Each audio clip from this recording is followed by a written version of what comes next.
Well, hey there. I had an idea for a video that I don't think it's been done before, but who knows? It's YouTube. It's probably been done 100 times or maybe more.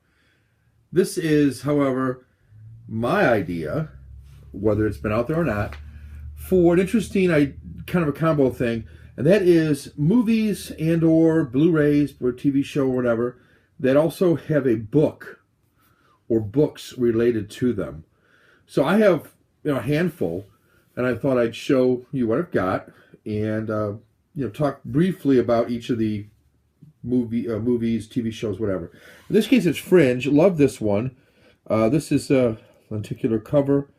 This is the season one. I own all 5 seasons on Blu-ray, and this is a well-acted, nice science fiction, futuristic time travel, X-Files-like show, if that sums it up, with a couple of attractive stars and one quirky one, but all great actors nonetheless. So anyway, that's the show itself. I highly recommend this show if you haven't seen it. The back sums it up: teleportation, mind control, invisibility, astral projection, mutation, reanimation, etc. Created by the guys who created Alias, Lost, and Star Trek and Transformers. So, you've got quite the sci-fi background. Anna Torv stars along with Joshua Jackson, and those are the 2 main stars, I guess. But anyway, and John Noble. Of course, he's a quirky guy. Great show, and I can't say enough about it. But that's not really why we're here. Why we're here is for the book that goes along with it. Here's the book, and it is pretty extensive. If you watch the show, there's a character on there called September. He is Walter Bishop is the older gentleman. This one is just jam-packed. You can tell by the size. There's a number of just stuff in here, jam-packed with interesting things. This is a kind of a show that you almost needed to kind of, follow some of the deeper clues that were left, especially after the first season, to kind of piece together what was going on. But September was a futuristic man who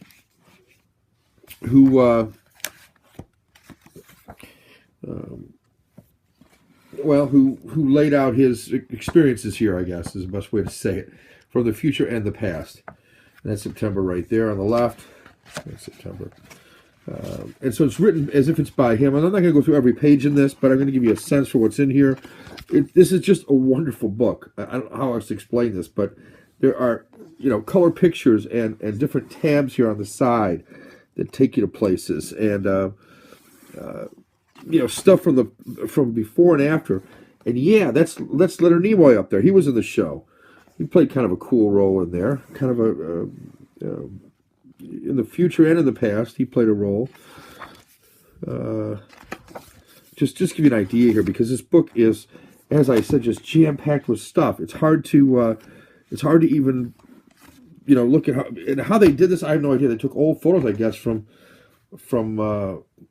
some of these folks past and incorporated them into here, because clearly they were able to get a hold of all the actors and actresses, kind of older photos somehow, and incorporate those, Photoshop and so on. You get an idea for what's in this, though. Just a ton of stuff. Stuff that every picture has pages on it. There are things that pop out in here, like classified envelopes that you have to open up and take the documents out of them to read what it says. There's a shapeshifters intel. There were shapeshifters in the show. Level 10 clearance, you can't see that. That's why I'm not showing it to you. Here's an insert in here that's been stapled in. A little memo. There's newspaper articles, along with all these different memos and so on. Just a ton of stuff. That's the classified section. But just get an idea what this book looks like. It's too much to go through the whole thing, but just give you an idea.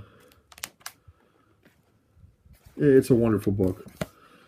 I guess that's the best thing to say about it. It's just a wonderful book. If you like the series, boy, this can really absorb you. And I've spent many an hour just kind of glancing at this thing to gather up information. So that's the Fringe, September's Notebook, the Bishop Paradox. A lot about time travel, a lot about how different things fit into the puzzle. I don't want to give away too much of the plot, so that's why the book is beautiful. You can watch the TV show, and then afterwards kind of go through this book and realize a lot more about it. So that's the first one. For the second book and TV show in this case, we got Joss Whedon's Firefly, the complete series, sadly. And I say sadly because it was only like 2 seasons or 1 season of this. It was only like 20-some episodes, I think, if that. Really sad. It was only 1 season. All 14 series episodes. Sorry for my breath being short here. I'm dealing with a cold and allergies on top of it. But great series. Loved all the characters in this. Loved the entire series. This is the complete series on DVD. I also own it on Blu-ray. I just couldn't lay my hands on it. And the DVD version's as good as anything, I guess, to show you. But each one has their own little cases here on DVD. I'm going to go through the whole thing. So again, it's about the book. The series essentially is a bunch of space cowboys. These are kind of, they don't have any weapons on their ship per se other than the handguns they've got. And yet they are being pursued for a number of reasons. They're renegades. They steal things in many cases. Usually they steal from bad guys, but they steal things. They're running. One of the characters is, wanted. So in that case, they're running her from place to place and trying to escape the variety of governmental people that are after them. But great vehicle for Nathan Fillion in particular. Of course, he's on Castle now. I love him on that too. Now let's look at the book.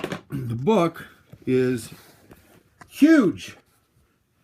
This is a true coffee table book. Not that the last one wasn't, but this one is just ginormous. Comes with a bunch of individual cards, frameable photos of the cast. I should put those up someplace. But let's take a brief look at this one. This one is incredible also.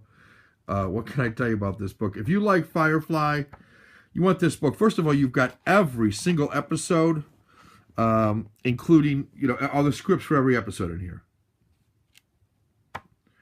You've got each character and something about each character in here.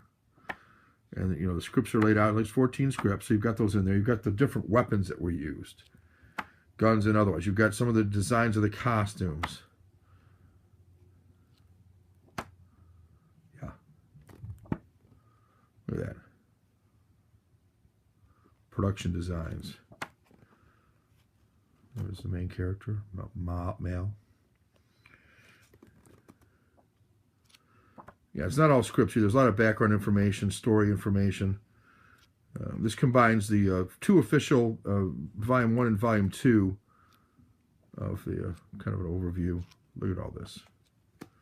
Just gorgeous photos, great information.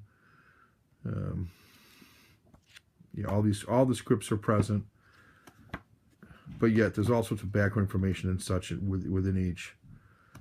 So really highly recommend this book. I picked it up for like 25 bucks on sale. Usually go for about 35, but talk about Firefly. Again, we got some gold embossed lettering on there. Thick book. Don't know how many pages it is, but it's a lot. And it's hefty. Used to be stored flat once in a while just to keep it from shape, but it's a beautiful book. Firefly Celebration. On to the next one. All right, guys. Last but by no means least is the Game of Thrones. Of course, if you've been following the George R.R. Martin novels, or even just the television show, The Game of Thrones, what great entertainment. Beautiful scenery, memorable characters, a story that's epic, that's going on for, who knows, we're into the, 4th, 5th season now. Coming up here in another month or so. Should be wonderful. They all have been. I don't recall an episode yet that I didn't love. Some more memorable than others. But the book, enough about this. Although isn't that gorgeous? I know everybody's got this. I've gone with the traditional slipcovers. I think in every case. No, the second season I went with the Targaryen. Otherwise, I went with the standard ones. I don't know why. I just like the look of the standard ones. Although the first set of these, I think, was worth quite a bit of cash. But I went with the traditional ones. Anyway, great series. Love it. And how about the book? Well, funny you should ask. Look at this thing. This is George R.R. Martin, along with some others, World of Ice and Fire. And this is a sweet, sweet book. This is the untold history of Westeros and the Game of Thrones. So this is, by the way, embossed right here. And I don't know, this material is sort of like the Firefly edition. It's got some sort of a funky feel to it. I'll show you the back, too.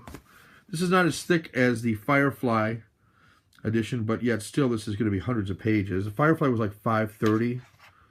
This is like 326, but yeah. But they're huge. These are every bit as big as that, perhaps a little bigger than the, taller, I mean, than the Firefly. You can see the price on this. I didn't pay that. I paid $25 from Barnes & Noble with a coupon. But you could pause this and read some of the stuff here if you want to see what this is all about. But let me show you inside, because they've commissioned some of the best artists in the country to do this. And so you've got things like this. Holy shit, look at that. That's just gorgeous, isn't it? And every single one of these pages pretty much has artwork in it. This reads like a history book as opposed to a novel. So you're not going to have dialogue in this. What you're going to have, and I actually, in some ways, here's the ancient history. It's going to talk about the building of the wall. And here you can see the building of the wall. It's got beautiful color maps. Here's the known world at that time. This is the Dawn Age, and it talks as a history. You know, here's just, you know, their song and music was said to be as beautiful as they were, but what they sang of is not remembered, save in small fragments handed down from the ancient days. This is told from the term of a maester. Maester Chowder's Winter Kings, or the legends and lineages of Starks of Westfall, contain a part of the ballad alleged to tell of the time Brandon the Builder sought the aid of the children while raising the wall. So all this stuff, you know, they refer to some of this stuff within the novel or even within the television show. But let me just give you some sense. There's a giant, there's a fairy of some sort, I guess. Look at that. Look at that artwork. Holy moly. It's beautiful. And, you know, I have this digitally, but I wanted to be able to have it this way, too. Some of the creatures. Beautiful, beautiful artwork. Yeah, just gorgeous artwork. You know, I don't know how much to say about this because it's just a gorgeous book. If you're a fan of Game of Thrones, I think you need this. If you're really a true fan, you probably want this. It's just a beautiful book. If you can pick it up for you know, the right price, as I did for $25, it's probably worth it. If you like to have something to refer to, and like I say, this refers to places, people, events, and so on that were mentioned in the Game of Thrones or referred to in the Game of Thrones in many cases. So you've got all the backstory that you need. How did this world, you know, kind of get to where it's at at the beginning of the Game of Thrones? You know, why do certain people hate each other as much as they do, and so on. So George R.R. Martin, along with Elio Garcia and Linda Antonsen, who do a webpage regarding the Game of Thrones and A World of Ice and Fire, co-wrote this. Beautiful, beautiful, beautiful. Can't say enough about this book. If you haven't put it on your Christmas list and it's something you might like, here you go. Pick it up reasonably at sometime. That's it, guys. I got other stuff, but I'm going to focus it on just these three for now. Thanks.